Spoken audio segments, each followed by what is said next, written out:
My name is Stuart Mitchell. I'm a NFPA certified wildfire mitigation specialist, and I am a wildfire risk consultant serving Sonoma County, Napa County, the North Bay. I've been doing this work for about 6 years or so. A little bit about me in terms of getting to know me and also why I do this work. You know, we've had some really deep conversations today, which I really appreciated from Erica and Gil around the meaning of things. So I'm going to try to be real like macro and then also be micro. I'm going to leave time for questions at the end for sure. I'm going to have a slide with QR codes that'll allow you to zoom in and go into different resources that I have to offer. So I'm really happy to be here. So the emphasis of what I do is basically I'm an educator. I don't sell any products or services. I come into someone's home, like Maddie's home, for example, and I provide them an awareness of what to keep in mind in order to prepare for wildfire. So I'm looking at the bigger issues that other people often don't keep in mind, including what first responders are evaluating, whether it's a big event or just a medical call, in terms of locating the property and potentially assisting the property, but with the ultimate goal of creating your property so it's self-defended. So I don't report to anyone. I'm not an enforcement person. Thanks for laughing, I appreciate that. I'm a consultant, I'm an advocate, and I'm an educator. So I love what I do, and the reason I got into this is because I actually have a background in mental health. I ran nonprofit mental health programs, and subsequent to that, years later, I was a FEMA crisis counselor for survivors of the fires. And through that work, I got to know a lot of first responders and what they go through on a daily basis, but especially during these big events. So part of my mission is actually to support them, which supports all of you and the greater community. So, you know, one of the bylines of this wonderful conference today is sustainability. And that's always something that's been near and dear to my heart. I studied that way back in college. And while I grew up with a magazine called Omni. Yeah. Does anybody know Omni magazine? So back in the 70s and 80s, Omni was really popular, and they're talking about inventions and ideas and innovation, which is very close to my heart. I love technology, I love innovation, but in terms of sustainability, one of the best ways that we can protect our earth and the ecology and human health is to not have your home burned down. So while I support innovation, design, you know, manufacturing of sustainable goods, etc., there is a lot to be said for conserving and being a conservationist. And when we conserve and become stewards of our own property, that has a greater impact, that has a huge impact on the greater community and the greater ecology of everything that's around us. So that's one of my points that I wanted to bring home. It sounds kind of boring, sounds kind of like a Luddite, but when you lose your home, it has tremendous impacts to the air, the soil, to the human body, and the study of urban fires is what I'm going to be mentioning today as well. I'm also going to be mentioning a number of different tools and approaches and methodologies that will provide hope in the face of what some people would consider, very terrifying scenario. So I have a few slides. There's nothing, highly technical. I'm going to be kind of like up in the air, broad, macro, and then get into some detail as well. One of the foundations of wildfire mitigation is looking top down, structure out. So top down means the roof, and then structure out means the siding of the decking, not just the house, but the actual footprint of the building, and working outward. So the 0 to 5 foot zone is the highest priority when it comes to the survivability of your property. Then 5 to 30, then 30 to 100, and in some environments, 100 to 200. A lot of you might know some of this stuff, and a lot of this I'm going to go through pretty quickly. So I'm using the proximal distal, that's a medical term, but proximal and then distal. So we're working structure out, not neighbor in, right? We have a neighbor that we may like or not like. Their home is in a non-favorable condition, and it's frustrating and it's relevant. But I'm really focusing on what we can control. We can't control the neighbor readily. We can't control climate change in the short term. We can't control insurance companies. We can't control the fire agencies, but we can control our property. And it's a dramatic risk reduction that we're looking from. Not to eliminate risk, but to reduce it as we make different changes. This approach is also not excluding the management of forest lands and other vegetation. So what I often say is vegetation management is critical, and and structure hardening is essential. So what I find in psychology and culture is we have trouble holding two different things in our mind at the same time. I believe in this and that, but somehow people hear, he only believes in that. So what I'm saying is we all kind of have trouble with that. I support the Palestinians and the Jews. Oh, Stuart only supports the Jews. I said and, right? So the managing vegetation is a very high priority, and there's a lot of commitment and funding and research around managing distant areas. So fuel management along evacuation routes, calming zones, shaded fuel breaks, those are all things that I support in a very big way. But there's a tremendous amount of resources going to further out, which leads to extraction of carbon that's been sequestered in those trees. So it's a very complicated conversation, but I just wanted to say that that is important and it's relevant, but when it comes to protecting lives and people in communities, we really want to look at evacuation zones, making our homes locatable, defendable, and working structure out. I'm definitely going to leave some room for questions at the end, and so I really encourage people to ask me questions, and so I'll leave room for that. I wanted to point briefly to 3 different fires. There were many fires to point to. The Point Fire started in 2024. Who knows about the Point Fire? A couple of people, you do. So that started on Father's Day, 2024. June 16th of this previous year. So that was an early fire. It was kind of a surprise, but it was a 1,200 acre fire on the west side of Healdsburg on Dry Creek Road. And what was interesting about that fire is that they sent, at one point, well, all total, they had 1,700 firefighters on a 1,200 acre fire. So you wonder, why would they do such a thing as that? Well, because they were available.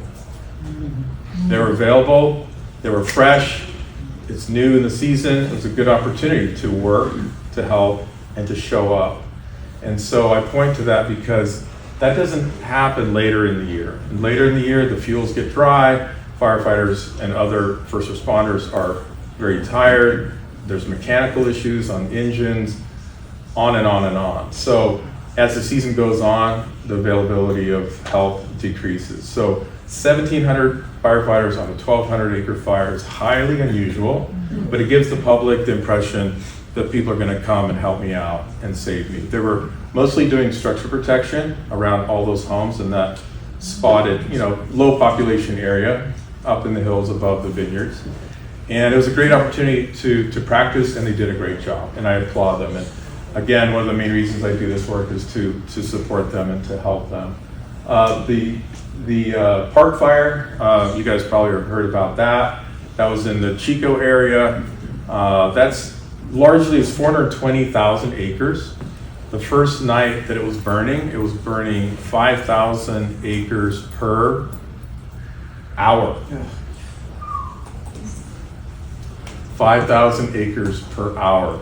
So the mass majority of that acreage that was burned was in the wildlands. So yeah, there was WUI involved, but mostly wildlands for the most part. So we have the WUI, the wildland, and the urban.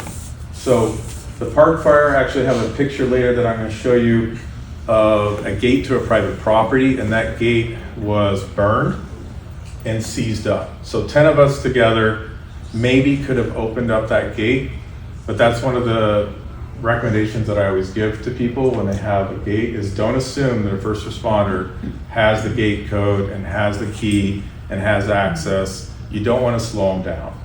You want to potentially leave your gate open if you feel comfortable doing that, which I would. If you don't, then you want to allow the release pin on the armature to be pulled so they can open up that gate. So that's just one example of one of the consultations that I provide when I come to someone's property in order to make their home more defendable. So then the LA firestorm was an urban fire. And yes, it jumped from the WUI, but these become urban conflagrations. And there was a great PBS documentary that came out about a week ago. Anybody see that one? Okay, that's cool.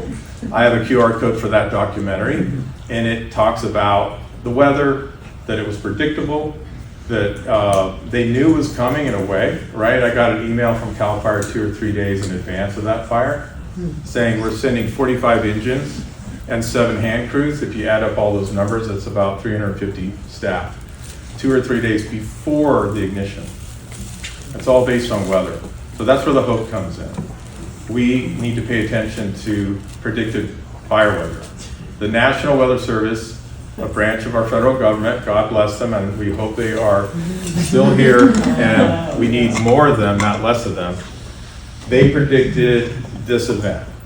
Likewise, they predicted Lahaina. So many things can be said about Lahaina, the firefighters, the utility companies, the police, the mayor, all part of the context, but the uppermost issue with every event is life safety. So the National Weather Service told Lahaina, not 1 hour, not 1 day, but 4 days in advance. You have fire weather coming to you. What do you want to do? So sadly, that town would have still been destroyed because of extreme weather, but if, hypothetically, everyone was evacuated, you would have saved at least 100 lives. So when it comes to 100 lives, we all focus on death, and what I wanted to point out is that we don't really think about the injured. When there's a bus crash, it's tragic, there's 3 or 4 people that die. How many people were injured? No one knows. No one reports on that. Additionally, a lot of injuries are invisible, so we have traumatic injuries, and we have toxic injuries to our body that will not show up for many years. Hence, firefighters are exposed to extreme events right outside of a garage that's on fire.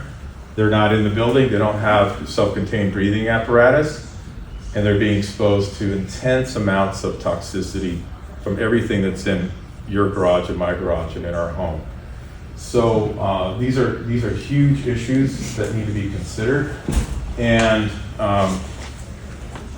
so these impacts on first responders and other people are vast, and it's just something that sort of is out of sight, out of mind. It's not so visible, and I believe that although 17,000 homes or structures were destroyed in the Eaton and the Palisade fire, thousands would have survived. Thousands of homes would have survived, and thousands would have been destroyed. So I'm talking about reducing impacts, not eliminating them. So I have no idea, but I can tell you thousands of homes would have survived, and 0 deaths would have occurred if they had evacuated early and had their home self-defended, which is what I focus on. So fire weather predictions, watch duty. How many people do not have watch duty? Raise your hand. Brave person, brave person. How many people do not have watch duty? 3 people, is that right? That's awesome, I love it. And do you have watch duty? No. Okay. I have 2 different alerts, Okay. so I'm not sure. Okay. Good. They do cover that. So watch duty, as you all know, geolocates a verified wildfire, and they're listening to scanner radio, and they're curating information that they're listening from official sources. So it's a game changer. Also sign up for your local official alerts, very important. So the folks in LA, they were downloading that, it was blowing up, it was on Jimmy Kimmel Live that night, and it's an excellent resource that was designed here locally in Sonoma County about 3 or 4 years ago. And it really helps people learn, is that a prescribed burn that's happening? I'm getting nervous, right? I see smoke. Yeah, it's a prescribed burn. Look it up on watch duty. There it is. It says it's located right here. It's a prescribed burn. Or it's a wildfire. I need to pay attention. As you know, you can zoom out and look at other states. Very, very important. I like to go by the CAL FIRE approach around ready, set, go. So ready is all the stuff that we're doing weeks and months in advance. We're learning who our neighbors are, right? We're learning about Map Your Neighborhood. We're learning about COPE, Citizens Organized for the Preparedness of Emergencies. The Halter organization, the halter.org, which helps people learn how to evacuate large animals. We're providing good signage leading to our property in rural environments. That gets very complicated. And I know a firefighter who has PTSD from that. They couldn't find the property in time and the child died. So you want to have a dual-sided metal reflective sign on a metal post in the right location, so it's easy to discern where they are. Maybe they're going here, maybe they're using it as a gauge of where they're headed. Then you want to give guidance to that rural property. If you turn the wrong way, you know where your house is. A lot of people do not know where your house is. Don't assume the local guys and gals know your property, and certainly not mutual aid from Petaluma, San Diego, Ukiah. They don't know anything about anything. They may have communications, they may have the rest, they may have the food, they may have all the tools, but a lot of times they don't. They're tired, they're human too, so we want to make it as locatable and defendable as possible. You're doing all these things months in advance. You're working on your defensible space. You're doing your structure hardening. You're learning about fire weather. You're working with your community. These are things in advance. The set is the warning. So the warning is given out by local authorities, the sheriff, etc. And that's a time when you may have several hours or even maybe 2 days to prep your property before you evacuate. So many hundreds, if not thousands of homes in the LA fires, people didn't have the time because they weren't paying attention to the predicted weather, which came many days in advance. I don't want to point the finger of blame, but I'm just pointing out the facts that it was predictable. And before you're evacuating, you're tidying up your property. You're putting all the combustibles either away from the property. It's just, I'm being very brief here and very quick about all this, but essentially you're moving the combustibles away or storing it inside the garage or elsewhere. So you're not gathering additional embers and combustible material. If you have a 2020 home built in 2020 with up to WUI standards, the Wildland Urban Interface Standards, that's great. Inherently, it has a lot of good integrity behind it. However, what I get to is the physical sciences are really important. Fuel loads, fuel moisture, topography, weather, super important. But the human aspect supersedes that because people decide how they're going to live on their property. They're going to decide what are they going to move, what are they going to do, when are they going to leave. That's human behavior. So what I say is, what I teach is not rocket science, but human behavior is rocket science. So the simple idea of doing that is a game changer. That will dramatically reduce destruction of your home, even if it hasn't been hardened, even if it doesn't have the defensible space. Additionally, there are products out there. One is called Komodo. It's a long-term retardant. It's ecologically based. Do you know about that? I've heard about it. Nice. So Phosgene is the retardant that's dropped from aircraft. It's fertilizer-based, and that has impacts to aquatic life. It is effective, and it can help reduce combustion and suppression of fire. Komodo is plant-based, and it tolerates 3 to 4 inches of rain. The reason I'm mentioning it is because some people think there are certain magic bullets. If you do this, I'm good. If I do this one measure, if I use a Class A coating on my entire house, I'm good. It's an extra tool in the toolkit. So Komodo can be used if you have, say, for a few hours. You can walk around your property with a pump sprayer and apply it to the vegetation. And it will coat it in a light, chalky substance, and it'll tolerate 3 to 4 inches of rain, so it'll last throughout a season. So it's an interesting fascinating tool that can be used before you're evacuating. So that's the go, the order to evacuate. And I mentioned these other elements. So I'm gonna just move on to a couple of pictures. One of the things that is gonna come up on my slideshow is a burn demonstration put on by IPHS, the Insurance Institute for Building and Home Safety. They're the entity that burns buildings as a practice of science, right? So they'll build a newly built home up to code, and they'll put an ember generating machine out and blast it with embers. Has anybody seen that video? A number of us have seen that video, so that's great. They have developed a program called the Wildfire Prepared Home, and it's very binary. You comply or you don't comply, and insurance companies are going to that as a source of discount, but they're also going to that as a requirement. It's very hard for most homes to achieve the Wildfire Prepared Home designation. I would say 99% of homes do not. However, you can achieve that with some assistance. So in a few minutes, I'll play a 30-second video that shows a hardened structure and a non-hardened structure. The non-hardened structure is typical. It's got wood siding, it's got mulch all around the base of it, it's got plants within the 0 to 5 foot zone, etc. It also has plastic gutters, which most of you probably don't have plastic gutters, but many people do have plastic gutters. And that's one of the first things that a firefighter will do. If they have time and they have the orders, they'll run over there and pull off that plastic gutter, break it off, cut wooden fences down, cut bushes down, clean gutters, rake leaves, rake bark. So a lot of these big events, that, so what happened was it 2021, the Calder and the Dixie Fire, more than 15,000 firefighters were up there. The majority of them were doing emergency landscape removal jobs. So if we do that for them, they can be doing other things. They're literally raking leaves, cleaning gutters, cutting bushes, cutting wooden connected fences off your home to dramatically reduce risk. We can do that too, and that's where the hope comes in.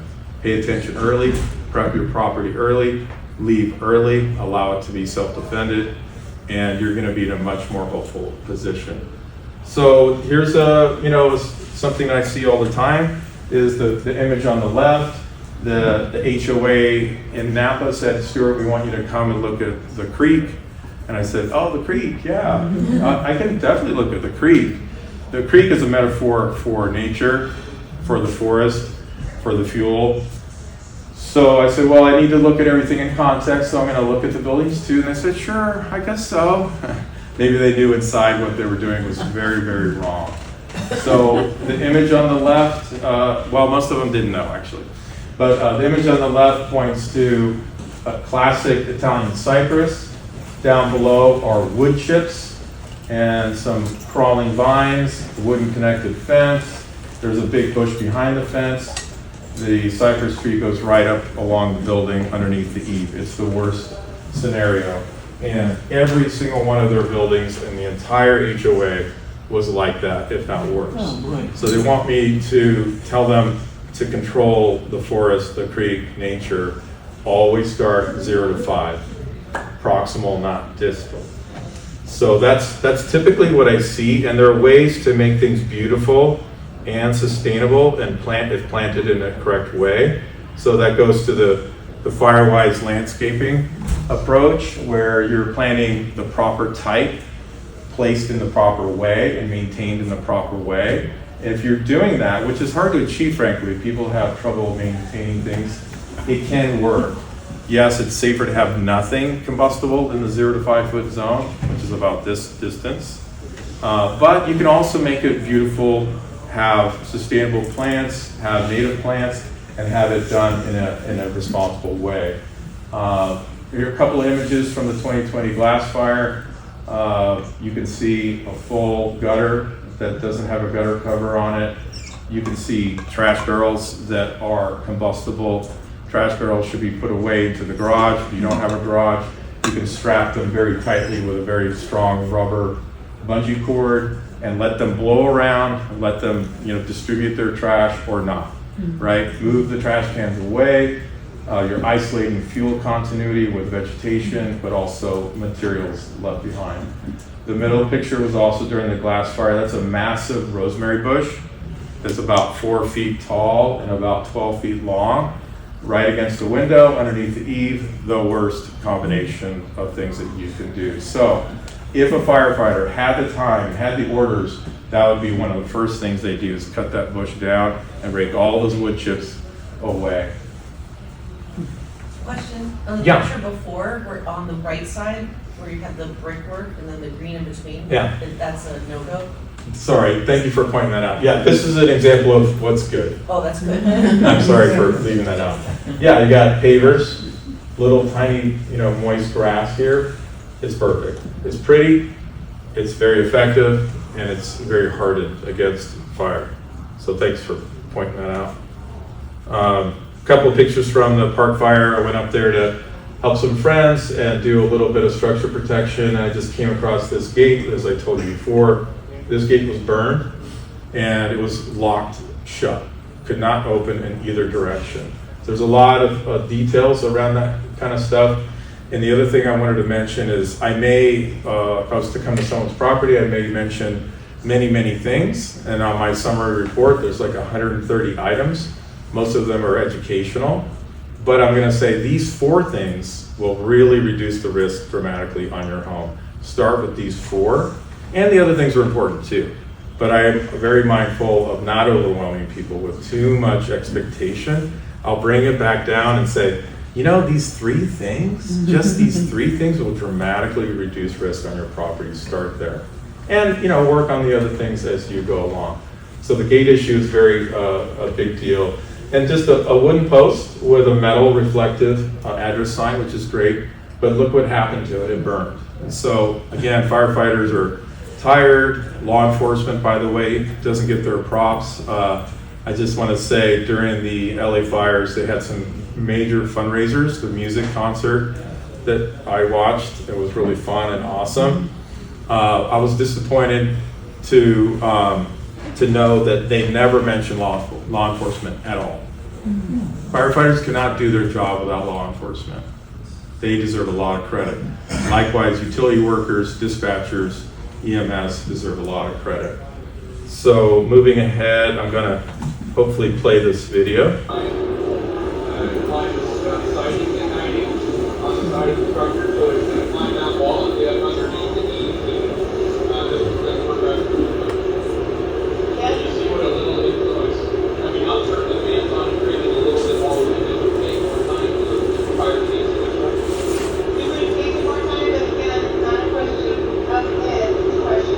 That's a gutter that's flapping in the wind.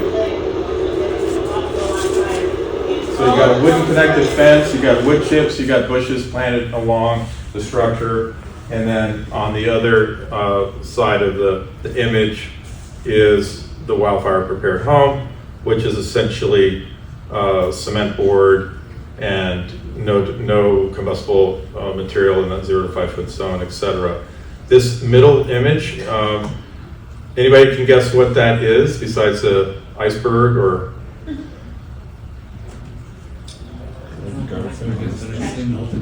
The building after it's burned down? So that's a window that popped out of that building. So I thought it was pretty fascinating photograph. It's actually glass that fell out of that building. Vinyl window frames that most people have, they will melt and glass will pop out of them. So again, you may not be able to afford it, but just information, a metal frame is going to be more resistant to that kind of thing. Let's see. So there's my contact information, and then I wanted to just put up this QR code. There's a lot up there, but it's just an experiment if you're interested.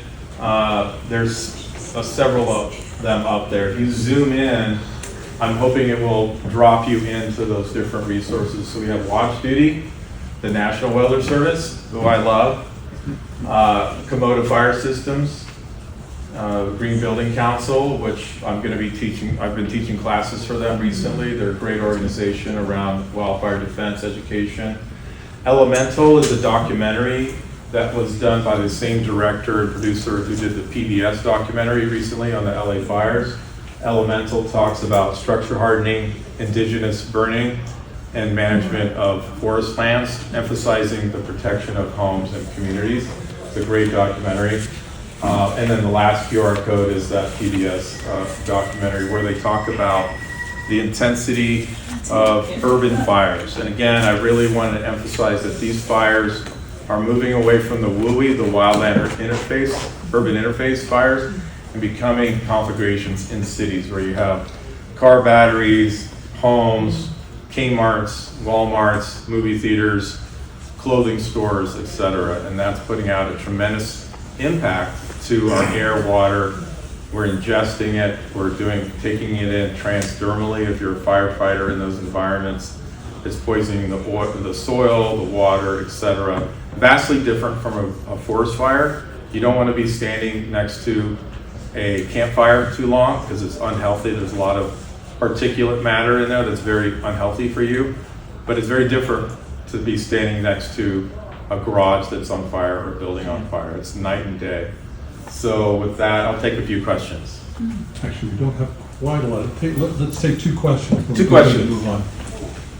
Wooden decks, what's the alternative that's actually available? Yeah, so quick tip, Fire Safe Marin has a deck video that I like to tell people about. It's 14 or 16 minutes long, and it talks about how to retrofit or how to design fire safe decks.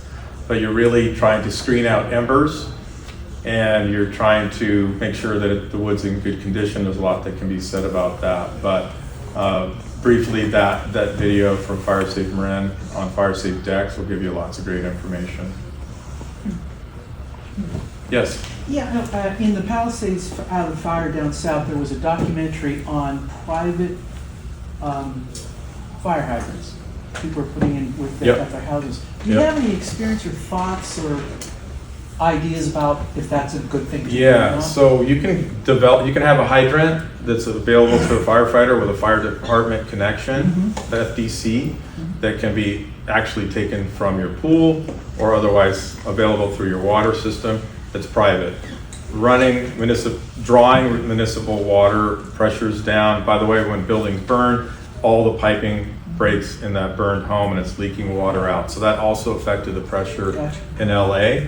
So I would advise, generally speaking, about people turning on their garden sprinklers and leaving because it draws down all the pressure for firefighters, which is what happened in Windsor during the Kincaid fire in 2019. By the way, in 2019, Sonoma County evacuated 200,000 people based on weather predictions, and Lahaina did not decide to do that. So water is very effective if applied with the right timing and approach. Yeah, that's what I was wondering if that would be for a hookup for the fire department or basically in the neighborhood. Yeah. Great presentation. Thank you.